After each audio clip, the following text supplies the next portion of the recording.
progress you're all making? Yeah, we are. We'd like to win some more games, but the progress is steady. I think it's certainly visible. So from that side of things, we've been working really hard on that consistency. It's quarter in, quarter out. So from that side of things, yeah, we're pleased with the progress that we're making, but certainly by no stretch are we satisfied. David, this week, can I just ask, Ben and Harry McKay, is it going to happen? Well, it's one of the scenarios, isn't it? We've got, a couple of good defenders down there that could potentially. So there'll definitely be a time where they're on each other. There's no escaping that. Whether or not, we'll set the brothers, for each other will yet to be determined. But the way our defence moves sometimes, it does have flexibility. You need to sort of cover different roles from that side of things. But yeah, there'll be a point in time where they're playing on each other. They've been pretty good at chipping at each other along the journey about, Harry wanting to play on the best defender, etc. I mean, does that come into Ben's preparation for the game at all? Do you talk about that, or how do you sort of go? Yeah, from time to time, probably not so much in regards to playing on his brother, and being a dad of twins, I totally understand the connection that twins have and the combative nature that they have. It's more around preparing to play on different types of forwards. So, Ben's preparation is obviously around the types of forwards that he plays on, how they access their ball movement. So, Harry's got a certain style that he moves with. No different than when Ben played on Hawkins. From that side of things. So, I think the preparation is more in the mode of the type of forward. To be honest with you, rather than playing on his brother this week. And does Ben have good insights into Harry? I can imagine he does, and that surely helps preparation, given how well Harry's been going. I hope so.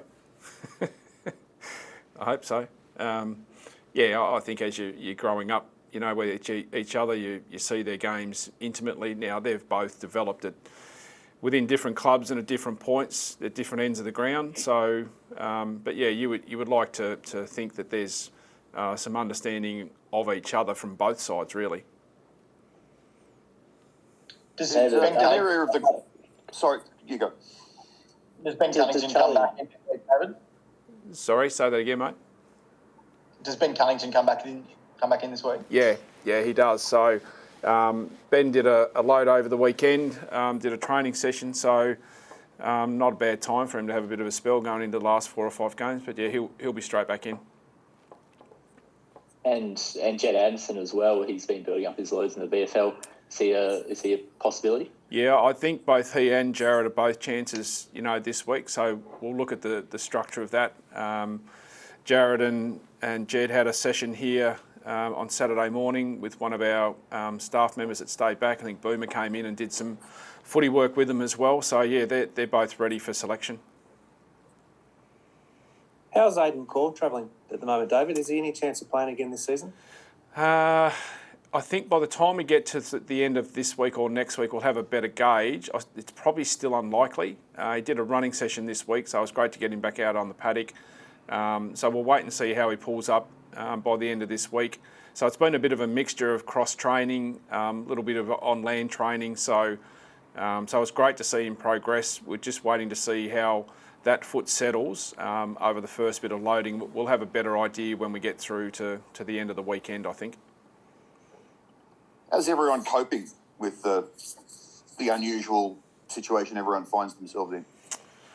Well, I can only speak from our side, obviously, Rob, but I've been impressed with our players and our staff, how they've handled the manoeuvrability that you have to have. I think the sentiment of what we're in a really lucky situation compared to a lot of other people, aren't we? Let's be honest. We've got an ability to come in and train. We're still playing. Enjoying, what we have. We know our fans and the general public are doing it pretty tough right across the country in certain states. So, but yeah, look, they're coping well. We're getting on with business. We're making sure that the guys live by the protocols that are required, and things holding the way they are. We're fingers crossed that we can get to Tassie next week as well. So, yeah, they're doing a terrific job, I think. David, Charlie Condon on the weekend, 4 goals in his first half after about 18 months out, I think it's been. Probably could have kicked maybe another 1 or 2 as well. How does he build up his loads in the VFL? And is there enough time in the AFL season for him to feature? Yeah, I think the work that he's done prior to this, Jasper, in getting him to that point, we're really comfortable. So we'll track what we have done. Have tracked his loads really carefully. He was. I think he's what we loved about his game wasn't so much the goals, his movement, his reading of the play, his connection with how the ball sort of moved was something that really caught our eye. Is there enough time? Yeah, there probably is. There's certainly 5 weeks ahead of us to sort of see what capacity we've got from the big fella. We wouldn't discount it. We're certainly not going to risk it. At this stage, he's pulled up really well. There's no soreness. So he's going to need another few weeks to continue to sort of push his case. But yeah, I think internally we feel like there's enough time. Should his form be good? Should he warrant selection? So he's going to need to continue to show some good signs. He feels like that perfect piece to kind of slot in next to Larkey and Zurhaar, who are both in great form. Is that how you see it kind of going in the next year or so, and that's how the forward mix could look like at the start of next season? Yeah, very possible. Jacob Edwards is another one. He's playing this weekend. We're lucky enough to get him into the VFL, but I think you're right. I think that mix of him, Big X, Jacob, that second tall, we're really keen to play that can do a bit of ruck and forward. So I'm really looking forward to what Charlie can do, not only in the next sort of 5 weeks, but in the next couple of years. Larkey does often get that number 1 defender each week. Has that fast-tracked his development? Do you think he's still only 23, but he's a super consistent goal scorer for a team that doesn't get that many forward entries compared to the opposition too many weeks? I think it does, mate. I think they learn a lot by playing against the best. You have to develop your tools quickly when you're consistently coming up. What I've been impressed with Nick this year is his capacity to actually work, pull his game apart, understand where his strengths are, what he continues to need to grow, and make his strengths better. And then his preparation, I think, is really improved this year in knowing that he's got to take the number 1 defender each week. Look, I think the other thing that's helped him too, as we've got deeper into the year, our ball movement's been better. So, the patterns that he's able to run now, he's got a little bit more reliability and consistency with what we're doing with the ball. So I think that helps him as well. David, the captain's obviously had a strong year and has embraced that role at halfback. Are you close to sort of securing him for next season? Like, there's no thought of him sort of moving on or retiring?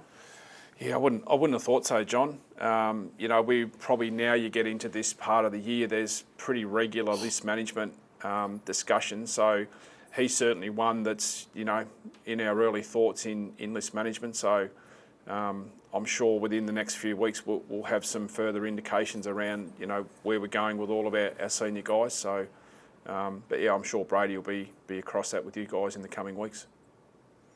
And are you hoping to exploit Carlton's ruck setup? I mean, if Jack Silvani is their go-to again as a sort of a hybrid? I thought he jumped pretty well, Rob. I don't know. He did all right, didn't he? Yeah, I think you've got to be really careful when you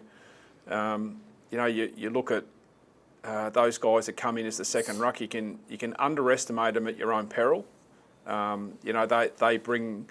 He brings a different skill set when you put him against Goldie compared to, De Conning. So you have to be really careful. Their capacity to move around the ground potentially gives them an advantage. So we'll still play with our two rucks. You'd like to think that might give you an advantage, but they've got to get their hands on the ball first.